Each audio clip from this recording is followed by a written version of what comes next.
God's a love that's divine, yours and it's mine like the sun. The prolific writer Ambrose Bierce wrote, "Speak when you are angry, and you will make the best speech you will ever regret."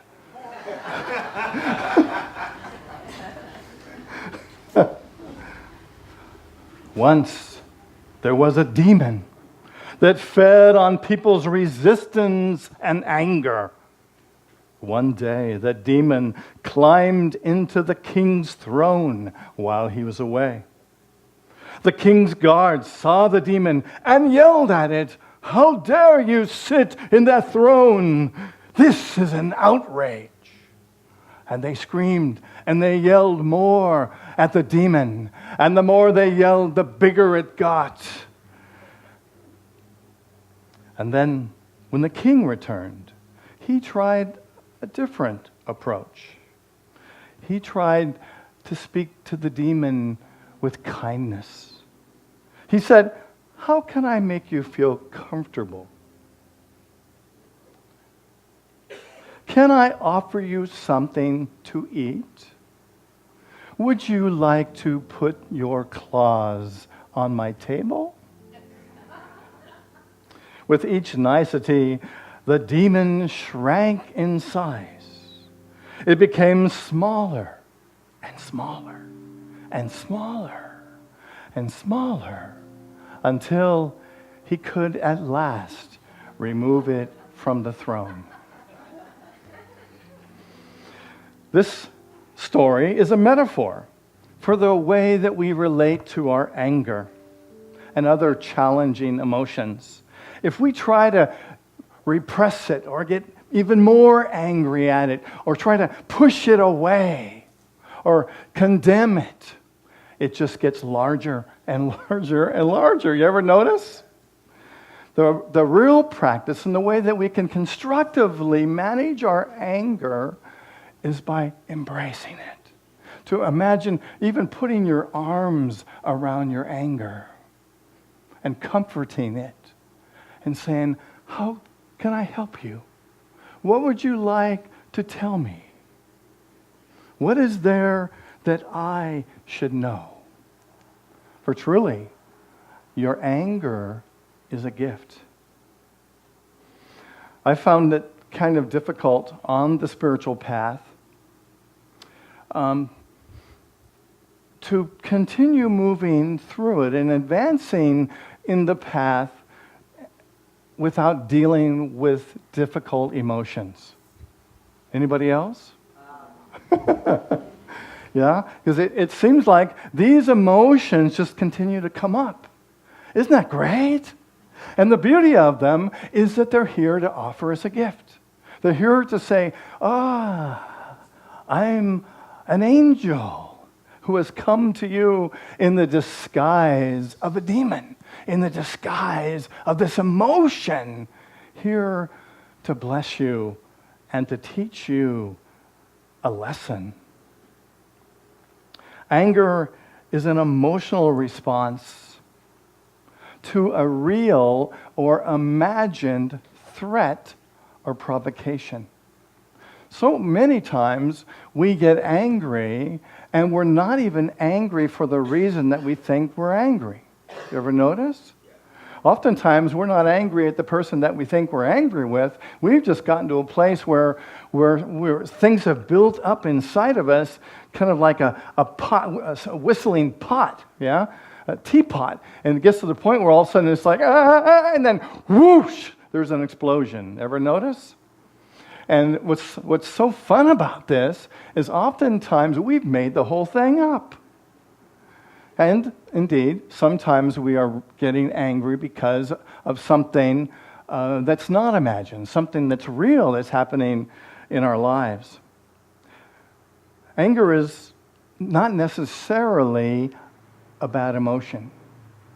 Anger is not necessarily a good emotion. It's kind of really in between. It just is. Anger is an emotion. And we as human beings have emotions. Do you ever notice? And anger can be a good emotion. Without some anger, the American Revolution probably never would have happened. The Civil Rights Movement probably wouldn't have happened. The Gay Rights Movement probably wouldn't have happened. What's happening now with the bullying movement, the bullying in schools and teaching children the ways to deal with anger in a different way probably wouldn't have happened. There's many beneficial circumstances as a result of anger. However, the key is, how do we use our anger in a productive way so that we don't destroy ourselves or destroy somebody else? People can get angry for all the wrong reasons. And so what we get to do is to look at how can we manage our anger so that we can use it in a productive way. Angry people seem to act first and think later. Ever notice? Ever said, "Oh boy, I wish I hadn't done that"? Yeah, and then it's too bad we couldn't think first and then act later. Thomas Jefferson said, "When angry, count to 10 before you speak. If you're very angry, count to 100.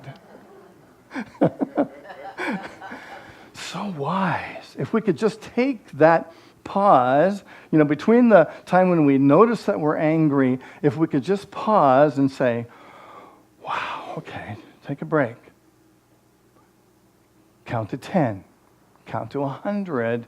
And then from that place of consciousness, react. Anger can range in intensity from mild irritation to extreme rage.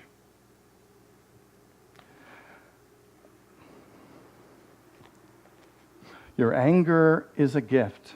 It seems to me that we can't necessarily get rid of our anger. In fact, it might be kind of a surprise that the Dalai Lama acknowledges that he gets angry. And Thich Nhat Hanh acknowledges that he gets angry. Jesus Christ got angry. But the difference is how we manage that anger. Those three teachers found ways to productively use their anger in a productive and a responsible way. Anger can make us sharp to criticize. Anger can also help us to see what's wrong. Our feelings and our emotions are actually bringing us information. Our anger is bringing us information. It's saying, hey, I have something to tell you. Pay attention. Ever pay attention when you're angry? Does it ever get your attention? For a good reason. It's giving you the opportunity to be aware that something is desiring to be healing in you. If we could totally not have any issues to be healed, we would probably not experience any anger. We might notice it, which is what I think the Dalai Lama and Jesus and Thich Nhat Hanh are able to notice that anger, but they don't let it feed them like the beast. I've noticed that when I'm angry, three things happen. I either freeze, or I fight, or I run. And you can notice in yourself that those are typical reactions to anger. And some of them can be necessary. Some of them can be productive. Sometimes walking away when we're angry is the best thing rather than lashing out at somebody. So what do we do when we're angry? So we're getting caught up in that emotion. I have some ideas on what we can do to manage this anger. And the first thing we can do is to ask, where and how do I hurt? Because there is a bottom line hurt that is showing up when we become angry. So what is that? Where is it often? Might be in the stomach, might be in the head, might be in the throat. Where is that anger? And just by looking and finding where it is can help us to deal with it in a productive way. It's like we're just calling it out and saying, oh, interesting, I feel anger in my heart. I feel fear in my stomach. And how do I hurt? What do I feel like I want to do about it? How does it hurt me? The next thing we can do is to ask, what am I afraid of? Most anger comes from a place of fear. We're holding on to something that we're afraid of, and because we're holding on to this, what we're afraid of, we have limited perspective. There's something that we're afraid. We're afraid that we're not seen as good enough, or we're not smart enough, or we're not loving enough, or we're afraid that people see us in a certain way, or they don't see us in a certain way. What are we afraid of? There's a fear behind the anger. And if we can look and ask ourselves, what is it that fear wants to tell me? Because we know that most fear is an illusion. The acronym goes false evidence appearing real. So what is it that is the false evidence that I'm afraid of that's causing this fearful reaction, fearful emotion? Okay, then once we identify it and we start to calm down a little bit, we can ask ourselves, what would Jesus do? What would Buddha do? How is it that I can act in this moment of irritation, of a moment of emotion that would be something that we might know that Jesus did? It's good sometimes to have an example of someone that we love or someone that we see as a teacher to emulate. And another question would be, what would love do? I think that we know that our ultimate goal on the spiritual path is to embrace love, yes? To fully be the presence of love in all that we do. So, totally being that loving vibration, what could we do? What could you do? To absolutely, totally, unconditionally, 100% come from a place of love. And you see, what we're doing is we're kind of putting ourselves on this emotion on hold and saying, okay, I'm feeling all of this, but how am I choosing to react?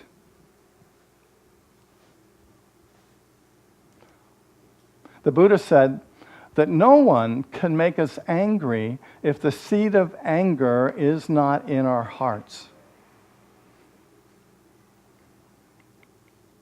Not a bad thing, it just is.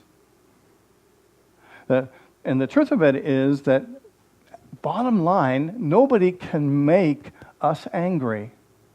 Nobody has the power to make you angry. It may seem like it if you want to give responsibility to someone else, and sometimes we do that with the famous saying, "You make me so angry." Anybody ever said that? Anybody ever felt that? And that's because we want to give it out there. We want to give the power to something outside of ourselves, but the true power lies within us. We have the power to choose what we feel, how we express it, what we do about it, how we react to this emotion. Your anger is a gift. Yay! Anybody with me? Yahoo! Another spiritual teacher in my own form. Wow!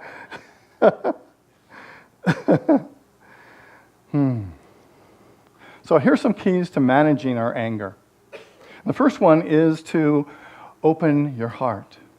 When you find that you're angry, is to look inside and go, okay, can I open my heart to myself?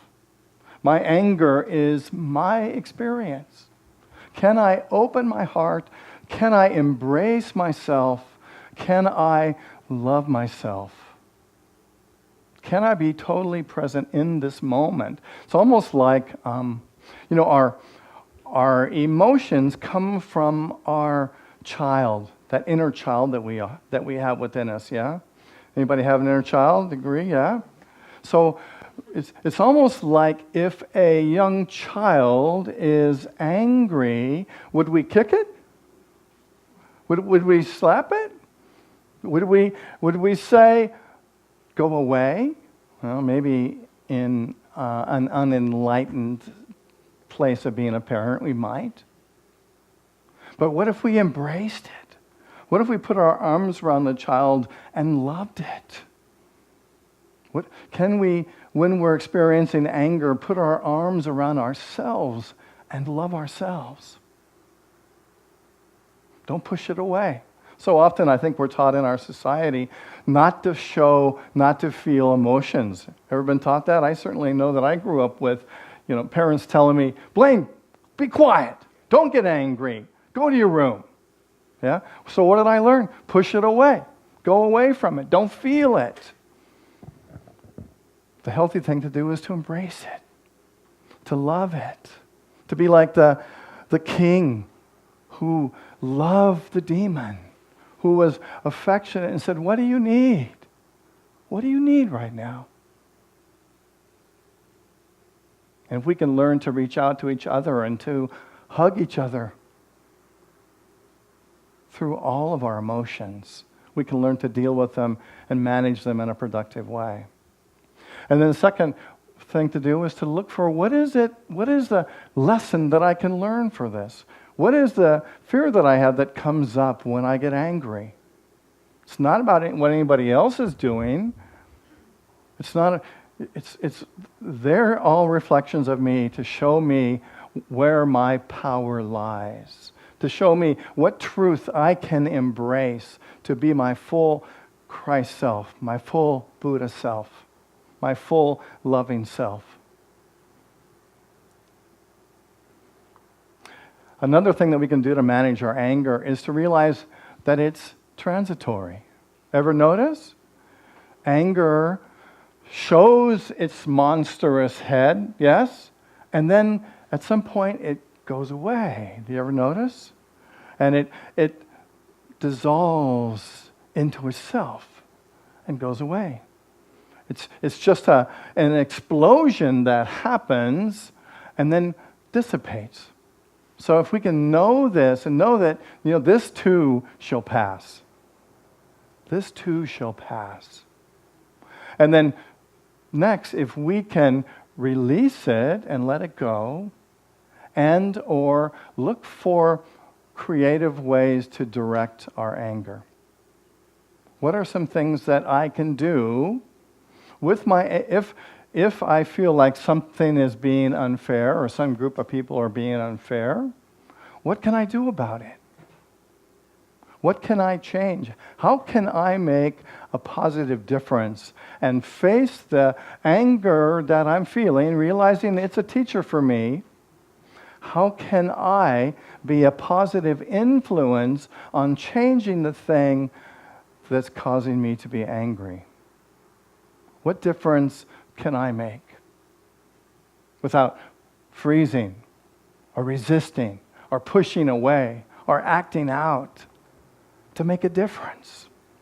I really believe that's why we're here, isn't it? On this planet, why we're understanding this teaching so that we can make a difference in the world, even if it's just one-on-one with our friends, with our family, with our unity community.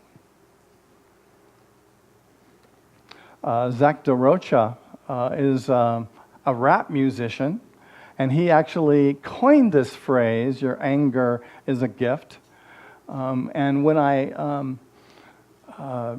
discovered this lyric, this word, I thought, wow, that's such a provocative idea, and it's really what inspired me to teach this lesson.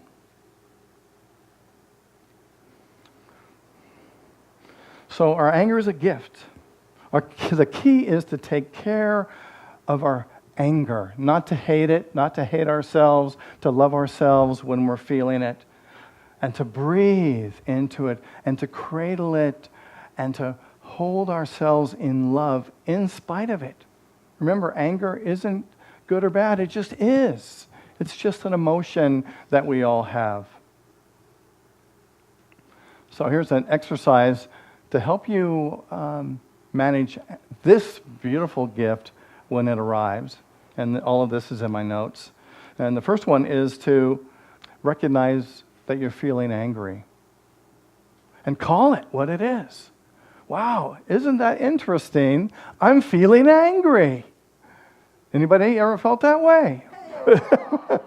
And so oftentimes just recognizing it, it goes, oh, because that's all it wants. It just wants to be seen, right? It's just there to give us a message to tell us there's an opportunity for spiritual growth here. Woohoo! Yay! Oh, there you are. Again, that red monster has shown up.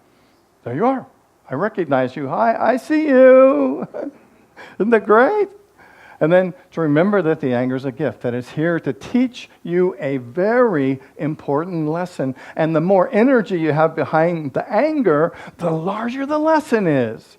Isn't that cool? It's like, how do you prioritize your spiritual goals? Well, just go for the places where you're most angry. Woo! I love that. You? And then the next piece is to focus on your breath. You know, when we get in that place of, you ever been there? And what happens when we get angry is we start to breathe shallowly. We're breathing into our lungs, and our lungs then send, the top of our lungs rather, and that's sending that fight, flight, or freeze message to our body. Because we're increasing the oxygen to our brain and to our body, and we want to do something. We want to make something happen. So if instead we can take a breath and breathe.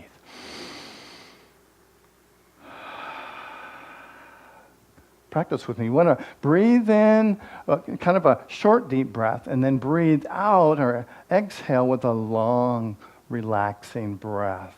Let's practice together. Breathing in. Full, hold it, and then breathe out and take twice as long to exhale. That has an instant calming effect on our bodies because we're breathing into the fullness of our lungs so that our entire body gets this renewing oxygen that allows us to relax. So let's do it again. Breathe in and breathe out.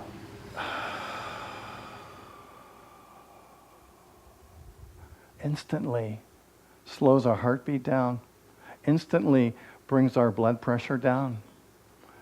Instantly brings this renewing, refreshing oxygen to the places in our body that are wanting to breathe. Let's do it again. Breathe in and breathe out slowly.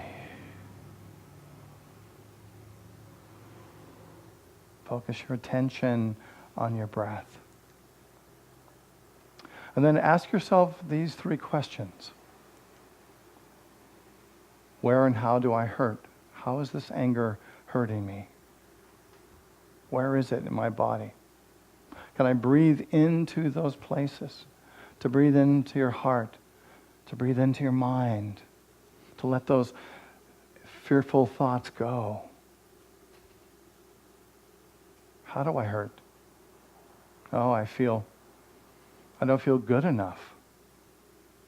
I don't feel strong enough. I don't feel loved.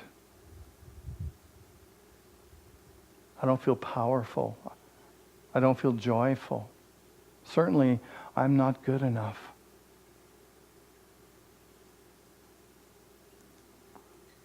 And then to ask, what am I afraid of? Am I afraid someone's going to hurt me or that I'm going to look bad?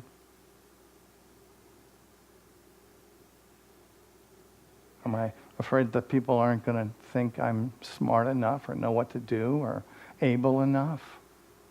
Do I think I'm not able enough?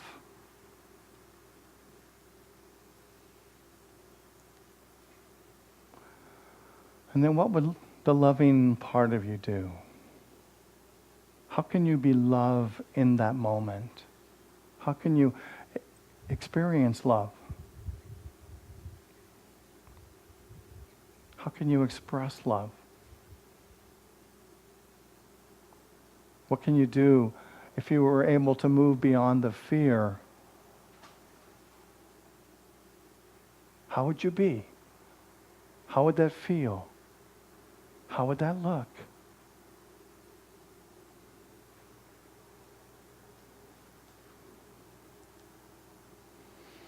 And be compassionate towards yourself.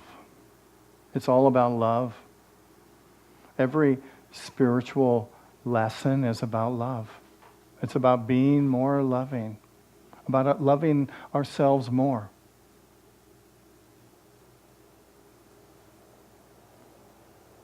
Just loving yourself, being with yourself, trusting yourself.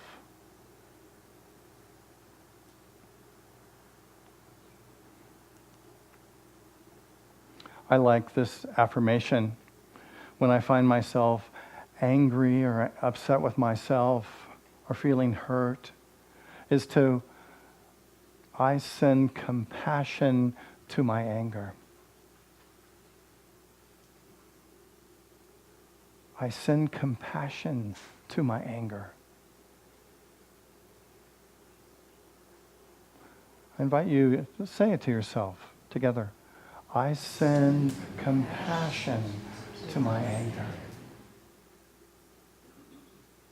I embrace my anger. I love the angry part of me.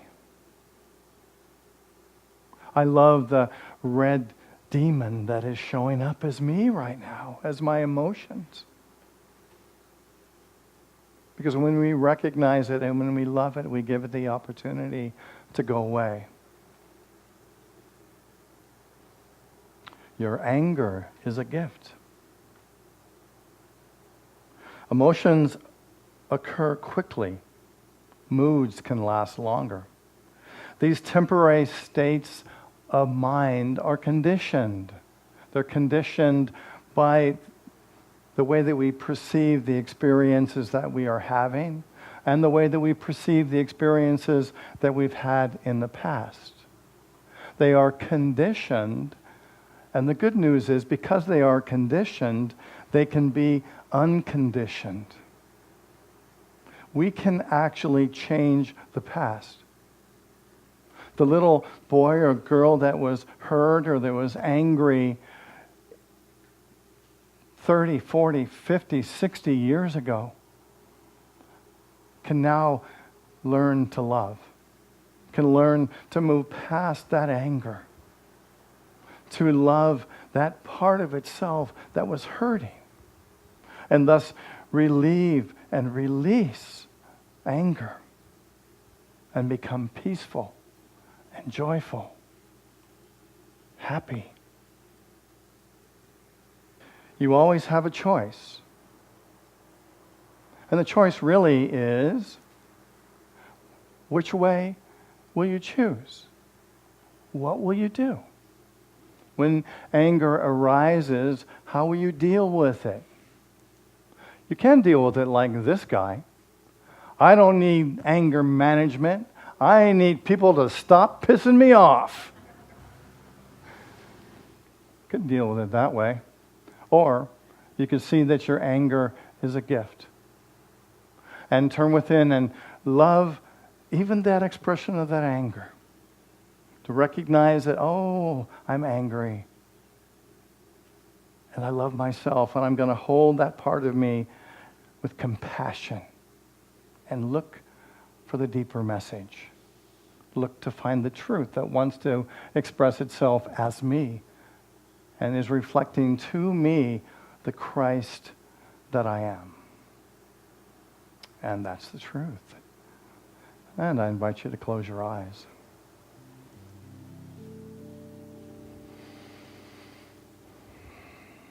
Divine life is my ongoing source of well-being in mind, body, and spirit. Breathing in and breathing out.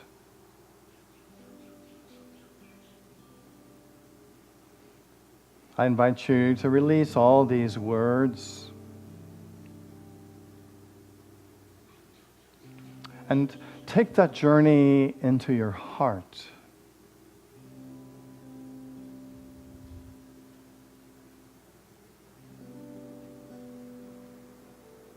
Bringing your attention lightly to your breath.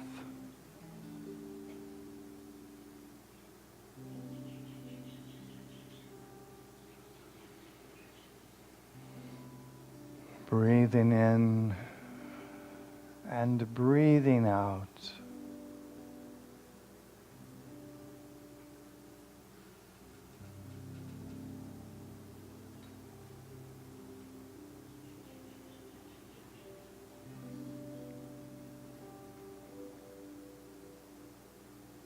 And as you reflect this morning or look inside, I invite you to see if there's a place in you that is calling for your love this morning. Is there a place in you that is wanting to be heard, wanting to be loved?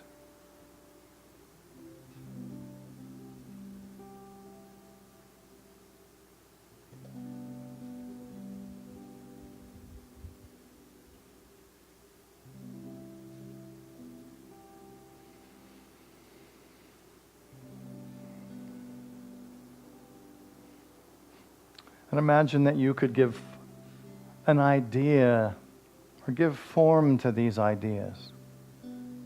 Perhaps you see yourself. Perhaps you see a place in you that isn't beholding its truth. Perhaps a place in you that's feeling afraid. A place that's not worthy. A place that seems to have lost hope.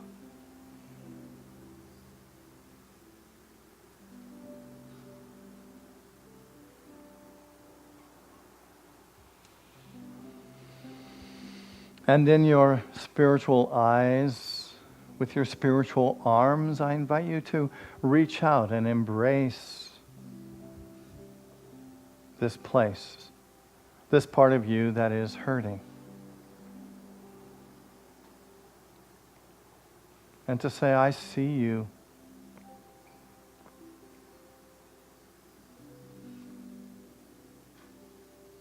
I see that you're hurting.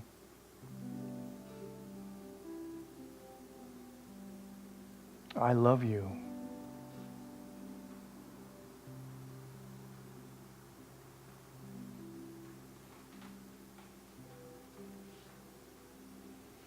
And to give your wholehearted love. And see this part of you being transformed into light. See this part of you accepting this love.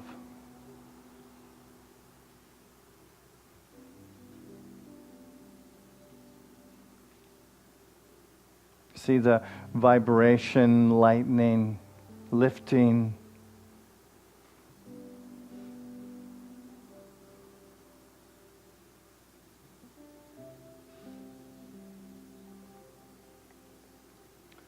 Knowing that there is just one presence and one power in the universe. And this power is now working in you. As this healed part of you comes back into you, and you know your truth.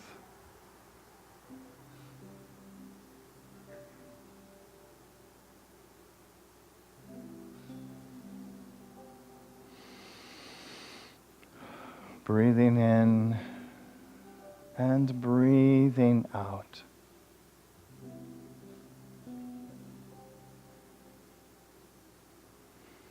Become aware of the light of this room.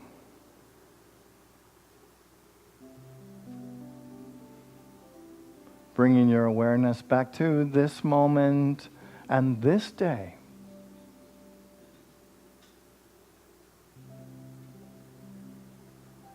And when you feel ready, I invite you to open your eyes.